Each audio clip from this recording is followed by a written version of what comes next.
ሲንክሰሩት እንዳልኳችሁ ደግሞ ወፎቹ እነዛ ዶቮቹ ግሎቭ የሚያደርጉ ይሄ የሚያበሩ ወፎች አሉ አይደል? ዶቮቹ እነሱ ደግሞ ይበራሉ የመስቀል ምልክት ሰርተው። One witness describes them as ይልና a shower of diamonds made of lights ይላል። a shower of what? diamonds ብርሃኖቹ ሲያያቸው ይሄ ጥዝ ከላይ እንደ ፍላሽ ላይት የሚያበሩትን ሲያያቸው a shower of diamonds made of light ኦኬ። ከዳይመንድ የተሰራ ሻወር ወይ ደግሞ የሻወር ዳይመንድ ግን ከምንድነው? ከብርሃን የተሰሩ በቃ ጭዝ አለ አይደል? የሆነ አሁን እንዲ ፍላሽ ላይት አሁን ድንገት ፍላሽ ላይት አሁን ባዶ ቦታ ላይ እንዲ ሲታበሩት እንደዛ አይደል? እንደዚህ ነበር የሚሉት።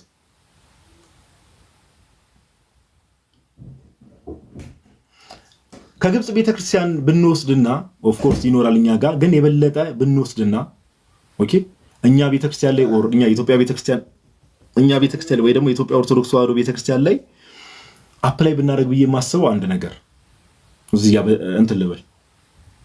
ይሄን ነገር ኢንቨስቲጌት ለማድረግ አሁን የተነገረውን ነገር አሁን እንደዚህ ተገለጠ፣ በ3 ዓመት መቤታችን እንደዚህ ተገለጠች፣ እንደዚህ አይነት ነገሮች ተደረጉ፣ እንዲሆኑ የሚለውን ነገር በደንብ ስሙኝ።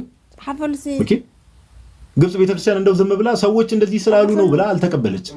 ተአምሩን ለተአምር ወይ ደግሞ እዛ አካባቢ ያሉ ሰዎች ቦታው ላይ ሄዳ ስላየች ብቻ አይደለም ምን አደረጉ መሰላችሁ? ያን እንደምታውቁት በረከታቸው ይደረብና ፖፕ ኪሪሎስ ስድስተኛው ቅዱስ ቄርሎስ ማለት ነው ከአቡነ ሽኖዳ በፊት የነበሩ ኦኬ ከአቡነ ሽኖዳ በፊት የነበሩት የግብጽ ቤተክርስቲያን ፓትሪያርክ ፖፕ ኪሪሎስ ስድስተኛ ወይ ደግሞ አቡነ ቄርሎስኛ ምንላቸው በእኛ ሰዓት ያው ንጉስ ኃይለ ሥላሴ በነበሩ ሰዓት ላይ የነበሩት ግብጽ ፓትሪያርክ የነበሩት ማለት ነው። በጣም ቅድስናቸው በጣም ከፍ ያለ አባት በጣም ማለት ነው። ፖፕ ኪሪሎስ በጊዜው ምን ያደርጋሉ?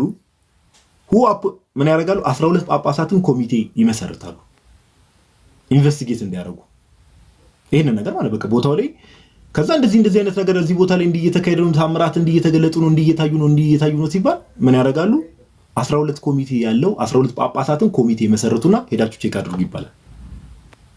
one of them Bishop Athanasius of Beni okay Bishop Athanasius of Beni Suif spent the entire night of April 29 1968 documenting his experience ከ12ቱ ጳጳሳት ኮሚቴ ተመሰረተ። ሄዳችሁ የታምር ቼክ ሪል ነው ወይስ አይደለም የሚለውን ቼክ አድርጉ ተብሎ ኮሚቴ መሰረተና ይላካል።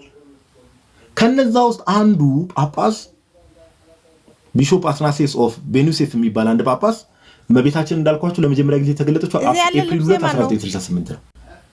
የመጀመሪያ መገለጥ ከታየ ከ27 ቀን በኋላ ለሊቱን ሙሉ ኦኬ የሆነ ቅርጽ ካላመሳሰል ካለኝ ጋይስ ታብታብ አድርጉ ሲወደብ ስርዓት ጌታ አይተኝ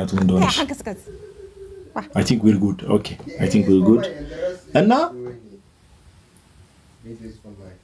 ይጽፋል የራሱ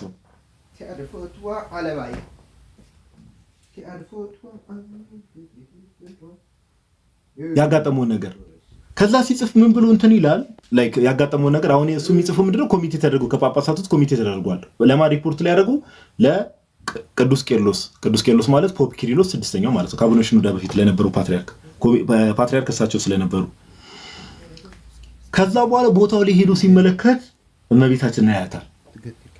ኦፍ ኮርስ ጳጳስም አይደለ ያው ቀድሚያ ምንም ፊት ለፊትም እንዲገቡ ምናምን ነገር መንገድ ቦታ ይመቻቻል። ከዛ እመቤታችን ትገለጣለች እንዲህ ብሎ ነው ያያትና there she was 5 or 6 meters above the dome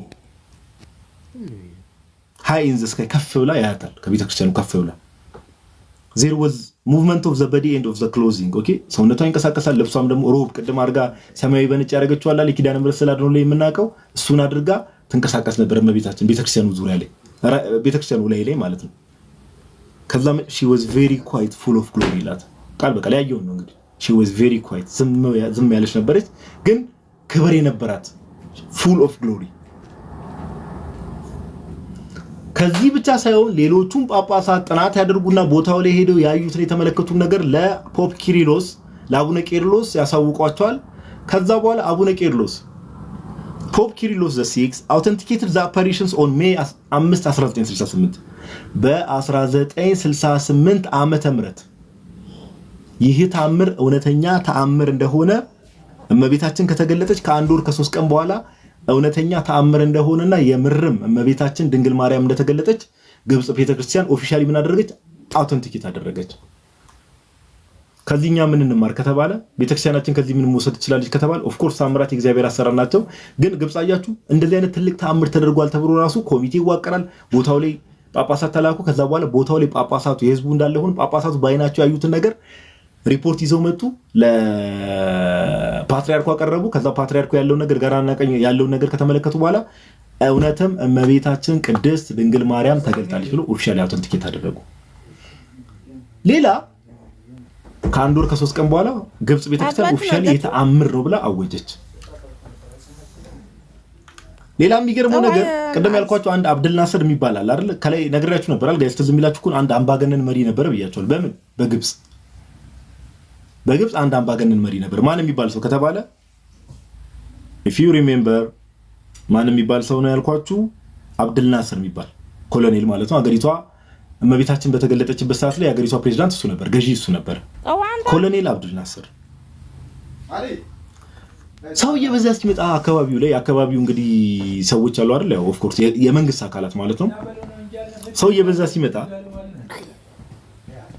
ግብጽ ቤተክርስቲያን የራሷን ማረጋገጫ አደረገች። ከዛ መንግስት አስቡት ጋይስ በደንብ ስሙ። ሙስሊም መንግስት ነው፣ የሙስሊም መንግስት ነው። ግብጾችን የሚጨቁ መንግስት ነው ተራሽ። ይሄ ነገር የሆነ ማጭበርበር ይኖርበታል። ለምን እንዳልኳችሁ የተለያየ ቤተክርስቲያኗ ዙሪያ ላይ ብርሃን አለ። ከላይ የሚመጣው ብርሃን ከምን ቤተክርስቲያኑ የሚገርም ብርሃን ይታያል።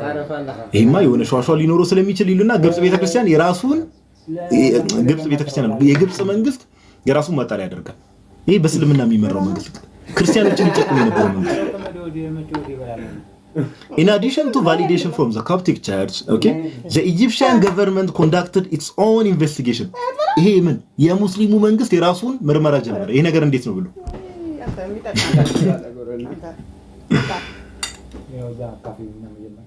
ለኮ በጣም ነው የሚገርመው። ዘይቱን was ordered to shut off all electricity። በደንብ ስሙ።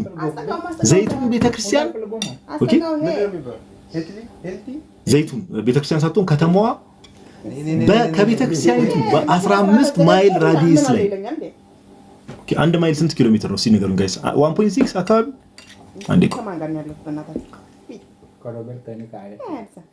አንድ ማይል ስንት ኪሎ ሜትር ነው ጋይስ? 1.6 በጣም አንቲ ከባባድ ሰዎች ናችሁ። ግን እዚህ ያላችሁ ሰዎች የፈጠነ ነው። በቃ የሆነ ነገር ስትጠይቁ ተከተከተክ የፈጠነ ነው። የሆነ ነገር ስትጠይቁ የፈጠነ ነው። እዚህ ጋር መታችሁ ጠቅም ብታደርጉት ይመቻችሁ እናንተ ጭሶች። ብዙ አይነት ሶሳይቲ እንዳለ ያስታውቃል። እና በደንብ ስሙኝ ይሄንን ፓርት አጥፋው። ሰው ተመስጦ እየሰማ ነው ማለት ነው። እግዚአብሔር ይመስገን። ግብጽ ቤተክርስቲያን የግብጽ መንግስት ምን ያደርጋል? ይሄ ነገርማ የሆነ ሸዋሸዋ ቢኖረው ነው ይሄ ሁሉ ሰው እንደዚህ እየታንጋጋ። እነሱም እኮ ብርሃን ያያሉ ምናምን ወገለቀ ያሉ የሆነ ነገር እየሰሩ ነው፣ የሆነ ሸዋሸዋ እየሰራ ነው ይሉና ምን ያደርጋሉ መሰላችሁ? የራሳቸው ማጣሪያ ቤተክርስቲያን አለች አይደል ጋይስ? እዚህ ጋር ለምሳሌ ቤተክርስቲያን አለች። ሉክ ዊዚን 15 ማይል ራዲየስ ማለት ቤተክርስቲያኗ እዚህ ጋር አለች።